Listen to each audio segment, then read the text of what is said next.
Хил хамгаалах ерхий газарт ажиллаж байсан 24 настай Сэмэх офицер Facebook-д ОГО-г их хурамч хаяг ашиглан бусдыг заллан мэхэлдэг байжээ. Сайшилчулж ашиглан бусдыг айлхан сүрдүүлжээс этгээдийг эрүүгийн цагдаагийн газрын кибер гэмт хэрэгтэй тэмцэх хэлцэх хэлрүүлж түүнийг ялагдагчаар татсан байна. Зам теорийн сайдын тушаалаар иргэний нисхийн ерхий газрын тэргүүнд дарга бөгөөд нисхийн аюулгүй ажиллагааны хял зохицуулалтын албаны дарга мөнх жаргалыг үүрэгт ажилласан чөлөөлжээ. Түүний оронд тэргүүнд даргын үүргийг төр орлон гүйцэтгэгчээр инх хамгаалан томилсон гинэ.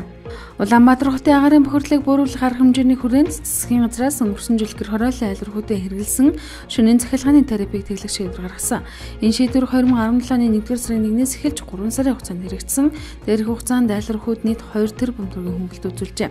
Хөнгөлөлтөд 2 тариф доллартай 110 мянган төгрөг айл хамрагдсан байна. Цаашид тооллороо шинжилж солиулснаар 37 мянган төгрөг шөнийн захиалгааны терапийн хөнгөлөлт эдлэх боломжтой юм а. Москва хотын Тверийн дүүргийн шүүхээс сөргөгчний удирдагч Алексей Навальнийд 15 хоногийн баривчлах шийдвэрийг даваа гаргахад гаргалаа. Түүнийг өнгөрсөн янгарах зөвшөөрлгүй зохион байгуулагдсан жагсаалын үеэр хууль сахиулагчдад захирагдаагүй гэсэн үндслээр баривчлах шийдвэр гаргажээ. Баривчлахаас гадна мөн 20 мянган рублийн мөнгөнд турвал ногдуулсан байна. 3 дугаар сарын 14-ний өдөр Улаанбаатарт Ослын болт хийсэн Америкийн нэгдсэн улсын цэргийн онгоцыг одоо хүртэл засварлаж дуусаагүй байгаа. Тиймээс Америкийн нэгдсэн улсын талаас цэргийн зориулттай C-17 марка 2 онгоцыг Монголд ирүүлж шаардлагатай техник хэрэгслийг нийлүүлэхээр болсон байна. Онгоц энэ сарын 31-нд Улаанбаатарт буух зөвшөөрөл авчээ. Монгол Улсын их хурлын даргын их болт Япон улсад албан ёсны ажилтныг ихээр өнгөрсөн даваа гарагт Токиогт зорьсон. Тэрээр Япон Монголын найрамдлын нийгэмлэгүүд удирдлагуудын зохион байгуулсан уулзалтад оролцсноор өчтөр албан ёсоор айлчлалаа эхлүүлжээ.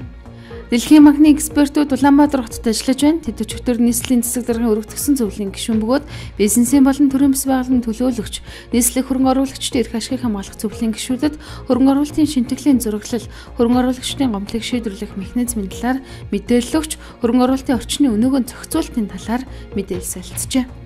Бүгд найрамд хэсэгт дурдсан засгийн газрын хөнгөлөлтөд зэлийн хөрөнгөөр нийслэлийн хаалт дөргийн 4-р хорон нутагт дэсвэрт хэрэгжиж байгаа ярамгийн шинэ гүр барих, хуучин гүрийг засварлах төслийн хүрээнд замгүрийн ажлын бэлтгэл болох технологийн дагуу тухайн орчны мод бургасыг чөлөөлөх газар шороон ажлыг гүйцэтгэгч тал хийж эхэлжээ.